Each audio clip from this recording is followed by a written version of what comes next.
देख प्रिया, तू ऐसा वैसा कुछ करने की मत सोचना। अनीस अच्छा लड़का नहीं है, अभी भी समय है, संभल जा। प्रज्ञा दीदी के शब्द मानो पटरी पर दौड़ती रेलगाड़ी का पीछा कर रहे थे।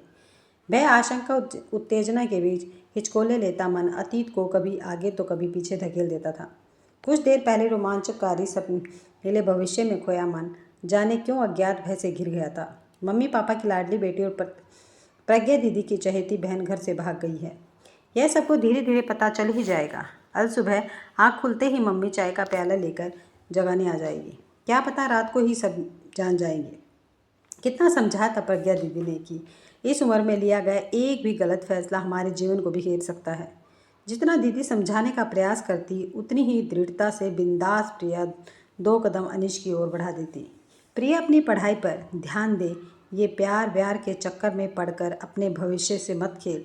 दीदी, अब तो अनीश ही मेरी ज़िंदगी है। मैंने उसे दिल से चाहा है, वह जीवन भर मेरा साथ निभाएगा। प्रिया के ये फिल्मी संवाद सुन प्रज्ञा अपना सिर पकड़ लेती। क्या हम तुझे नहीं चाहते? और अगर तुझे अपने प्यार पर इतना ही भरोसा है तो एक बार पापा से बात कर, उसे सबसे मिलवा तो सही। एक अनजाने अविश्वास के तहत जाने क्यों प्रिया पापा से बात करने की हिम्मत न जुटा पाई। उस वक्त अनीश द्वारा घर से भागकर शादी करने का रास्ता उसे रोमांच भरा दिखाई दिया। अनीश की केयरिंग स्वभाव पर वह उस दिन फिदा हो गई जब प्रज्ञा दीदी के जोर डालने पर उसने अनीश को मम्मी पापा से मिलने को कहा तो उसने भावावेश में प्रिया को गले से लगा लिया और कहा वह अपने प्यार को खोने का रिस्क नहीं उठा सकता है। बस उसी रात गली के उस पार इंतजार करते अनीश के साथ वह आ गई। घर छोड़कर आते समय प्रिया का मनोबल चरम पर था। रास्ते में अनीश ने बताया कि वे लोग बेंगलुरु जा रहे हैं, जहाँ वे कुछ दिन उसके एक दोस्त के घर पर ठहरेंगे और 7 महीने के बाद प्रिया के बालिग होने पर शादी करेंगे। रास्ते भर वह प्रिया को समझाता रहा कि इस दौरान उसे किसी से संपर्क नहीं रखना है। इस मामले में यहाँ का कानून बेहद सख्त है। विचारों में डूबती उतारती प्रिया कब नींद के आगोश में चली गई उसे पता ही नहीं चला। अचानक एक स्टेशन पर गहमा गहमी के बीच उसकी नींद खुली। उसने देखा तो अनीश अपनी सीट पर नहीं था। बिंदास और मजबूत इरादों वाली प्रिया का हलक सूख गया था। आवेग से उसकी आंखें भर आई, माथे पर पसीने की बूंदें चहचहा रही थी। अकेलेपन के एहसास ने उसे घेर लिया। तभी वह अपना मोबाइल खोजने लगी। पूरा पर्स खंगाल डाला पर कहीं मोबाइल नहीं दिखा। आप मोबाइल तो नहीं ढूंढ रही हैं? एक आवाज़ ने उसे चौंका दिया। सामने देखा तो एक युवती बैठी किताब पढ़ रही थी। आपने मुझसे कुछ कहा क्या?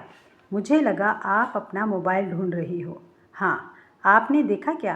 प्रिया ने पूछा तो वह बोली, तुम्हारे साथ जो लड़का है वह तुम्हारा भाई है क्या? उसका प्रश्न प्रिया को रुचिकर नहीं लगा। तभी उस युवती ने आगे खुलासा किया, तुम्हारा मोबाइल तुम्हारे साथ जो लड़का था वह ले गया है। कातर दृष्टि से इधर उधर देखती प्रिया को उसने बताया कि वह दूसरे कंपार्टमेंट में बैठा ताश खेल रहा है। प्रिया यह सुन शर्म से गड़ गई। उसे अनीश पर बहुत गुस्सा आया। कृपया आप मेरा सामान देखिए, मैं वॉशरूम जा रही हूँ। प्रिया तेजी से निकली। तभी अंधेरे में किसी की आवाज़ पर उसके पांव वहीं ठिठक गए। दरवाजे के पास खड़ा अनीश मोबाइल पर किसी से कह रहा था, बस ऐसी ही बेवकूफ़ लड़कियों से तो रोजी रोटी चल रही है हमारी। उसका मोबाइल ले लिया है, 15-20 हज़ार का तो होगा ही। डर भी था कहीं घर वालों से संपर्क न कर दे। मैं बिना बात की मुसीबत मोल नहीं लेना चाहता। अभी पूछा तो नहीं है, पर घर से कुछ ना कुछ तो लेकर ज़रूर आई होगी। घर जो बसाना है मेरे साथ। उसके ये शब्द ठहाकों के साथ हवा में तैर गई। और हाँ सुन, तू सारा इंतज़ाम रखना, मेरी जिम्मेदारी केवल वहाँ तक छोड़ने की है, आगे तू संभालना। बस फिल्म मस्त बननी चाहिए। इस वार्ता को सुनकर प्रिया का खून बर्फ़ की तरह जम चुका था। उसके पांव स्थिर न रह पाए। वह गिरने वाली थी कि किसी ने उसे संभाला। वह कैसे अपनी सीट तक आई उसे पता ही नहीं चला। 2 घूंट पानी पीने के कुछ क्षण बाद उसने आंखें खोली तो अपने कंपार्टमेंट में बैठी युवती का चिर परिचित चेहरा देखा। तुम ठीक तो हो ना? उसने जैसे ही पूछा, प्रिया की आंखों में अश्रुधारा बहने लगी। उस युवती ने अपने साथ आए शख्स को बाहर भेज दिया और कूपे को अंदर से बंद कर दिया। क्या हुआ? साथ आया लड़का बॉयफ्रेंड है ना तुम्हारा? उस युवती की बात सुन प्रिया फफक पड़ी। देखो, वह लड़का ठीक नहीं है। यह शायद तुम्हें भी पता चल गया होगा। मैं जानती हूँ कि तुम दोनों घर से भाग कर आए हो। प्रिया ने आश्चर्य और शंकित नज़रों से उसे देखा तो वह बोली, मेरा नाम सरन्या है। तुम मुझ पर भरोसा कर सकती हो। वैसे तुम्हारे पास और कोई चारा भी नहीं है। युवती की बातों में सच्चाई थी। वैसे भी अनीश का जो बीभत्स चेहरा वह अभी अभी देख कर आई थी। उसे देखकर तो उसकी रूह कांप उठी थी। देखो, जो गलत कदम तुमने उठाया है, जिन कांटों में तुम उलझी हो, उससे निकलने के लिए तुम्हें साहस जुटाना पड़ेगा। सरन्या की बातों का प्रभाव प्रिया पर पड़ा। कुछ देर में वही संभल गई। प्रिया नाम है ना तुम्हारा? अपने पापा का नंबर दो मुझे, उसने अधिकार से कहा। तो प्रिया ने पापा का नंबर बता दिया। वह युवती बात करने के लिए बाहर चली गई। अब तक प्रिया स्थिति का सामना करने को तैयार हो गई थी। कुछ देर में वह वापस आई और बोली, मैंने तुम्हारे पापा से बात कर ली है। वह अगली फ्लाइट से बेंगलुरु पहुंच रहे हैं। अब तुम्हें क्या करना है यह ध्यान से सुनो। वह प्रिया को कुछ बताते हुए अपने साथ आए युवक से बोली, मैडम के साथ जो व्यक्ति आया है उसे बताओ कि ये उसे बुला रही है। और हाँ अर्जुन, कुछ देर तुम बाहर ही रहना। कुछ देर बाद ही अनीश आ गया। तो प्रिया उससे शिकायती लहजे में बोली, तुम कहाँ चले गए थे? अनीश, मैं कितना डर गई थी, मालूम है तुम्हें? अनीश उसकी बात सुनकर तुरंत बोला, मैं तुम्हें छोड़कर भले कहाँ जाऊँगा। प्रिया ने कूपे की लाइट जला दी। उसे कुछ देर पहले जिस अनीश की आंखों में प्यार का समंदर नजर आ रहा था, अब उनमें मक्कारी दिखाई दे रही थी। अब वह अपनी खुली आंखों से देख रही थी कि किस तरह सतर्कतापूर्वक अनीश इधर उधर देख रहा था। तभी प्यार से प्रिया ने उससे कहा, मैं तुम्हें एक खुशखबरी देना चाहती हूँ।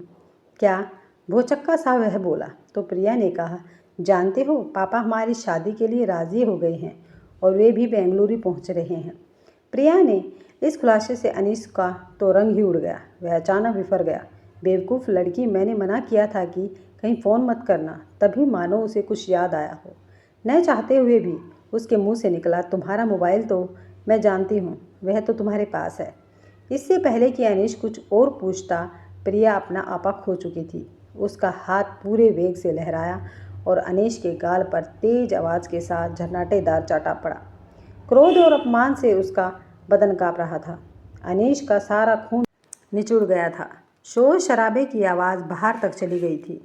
लोगों ने अंदर झांकना शुरू कर दिया था। उतनी देर में टीटीई भी आ गया।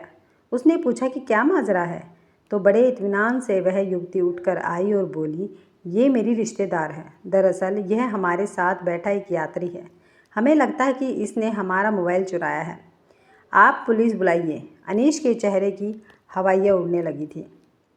देखिए मैडम, यह फर्स्ट क्लास का डब्बा है। आप इसमें बैठे यात्री पर इस तरह का इल्ज़ाम नहीं लगा सकती। टीटीई के बोलने पर अर्जुन बोला, मैं भी इनको यही समझा रहा हूँ कि पुलिस के झंझट में पड़ने से पहले खुद तसल्ली कर लो। इतना कहते ही उसने अनीश की जेबें खंगालते हुए प्रिया का मोबाइल निकाल लिया। अनीश सकते में था। पासा यूँ पलट जाएगा उसने तो सपन में भी नहीं सोचा था। तुरंत फुरत रेलवे के 2 पुलिस कांस्टेबल आए तो उस युवती ने अपना पहचान पत्र दिखाया।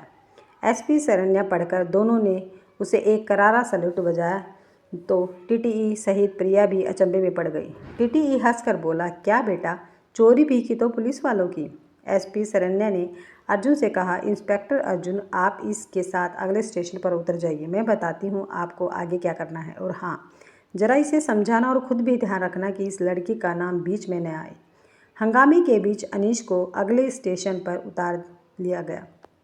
ट्रेन में सवार यात्री इस पर अपनी अपनी टिप्पणी देने में मशगूल थे।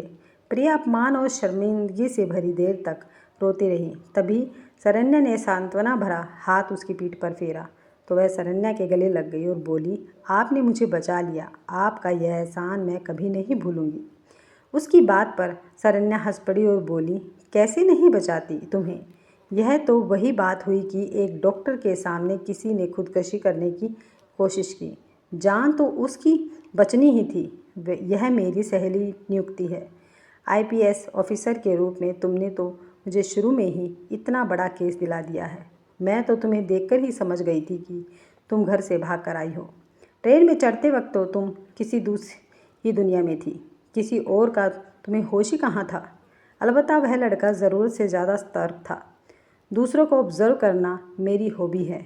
उसे देखकर ही मैं समझ गई थी कि वह लड़का ठीक नहीं है। जब मैंने चुपके से उसे तुम्हारे पर्स से मोबाइल निकालते और पैसे चेक करते देखा तो मुझे बड़ा अजीब लगा। जब वह बाहर गया तो मैंने अर्जुन से बात करके उस पर नज़र रखने को कहा। इसलिए जब तुम वॉशरूम गई तो तुम्हारे पीछे पीछे मैं भी आई थी। मुझे पता था कि कहीं कुछ गड़बड़ है, पर मेरी समझ में नहीं आ रहा था कि तुम्हारी जैसी पढ़ी लिखी लड़की आज के ज़माने में ऐसी मूर्खता कैसे कर सकती है। जरा सोचो, अगर वह अपनी योजना में कामयाब हो जाता तो क्या होता। तुम ठीक समय पर संभल गई, अन्यथा उस दलदल में फंसने के बाद जिंदगी दूभर हो जाती। प्रिया सब सोचकर एक बार फिर से सिहर उठी। मैं अब घर जाकर सबसे नज़रें कैसे मिलाऊंगी। कुछ खोई हुई सी वह बोली। देखो प्रिया, सवाल यह नहीं है कि तुम सबसे कैसे नज़रें मिलाओगी, यह सोचो कि तुम अपने वजूद से कैसे नज़रें मिलाओगी, जिसे तुमने इतने बड़े जोखिम में यूं ही डाल दिया। खुद से नज़रें मिलाने के लिए तो तुमने अग्नि परीक्षा से गुजरना पड़ेगा। तुम्हारा कर्म ही तुम्हारी अग्नि परीक्षा होगी। अब यह तुम पर निर्भर करता है कि तुम किस तरह से खुद को और अपने भविष्य को संवार कर अपने परिवार के सदस्यों को यह खुशी दो, जिससे तुम्हारा यह सफ़र न तुम्हें और न कभी तुम्हारे परिवार को याद आए। शरण्या की बातों का असर प्रिया की चुप्पी में दिखा। मन ही मन वह आत्ममंथन करती रही। मानसिक रूप से थकी प्रिया कब सो गई पता ही नहीं चला। किसी के स्नेह भरे स्पर्श से आंखें खुली। सामने पापा को देख वह छोटी बच्ची की तरह उनसे लिपटी। साथ आई प्रज्ञा भी रो पड़ी।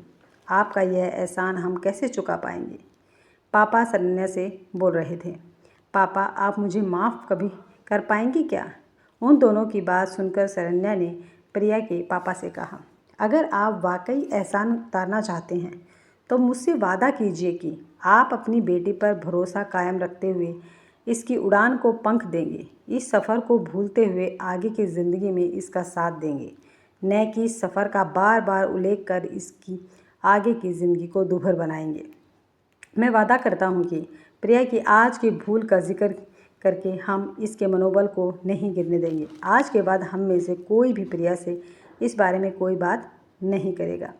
पापा, आपकी बेटी आपका सिर कभी झुकने नहीं देगी। मैं भी शरण्या दीदी जैसा बनकर दिखाऊंगी।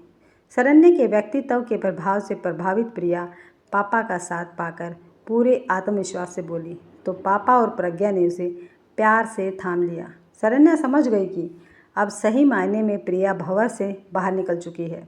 उसके होठों पर तसल्ली भरी सीमित रेखा थी। अगर आपको ये कहानी पसंद आई है तो वीडियो को लाइक, शेयर और सब्सक्राइब करना ना भूलें।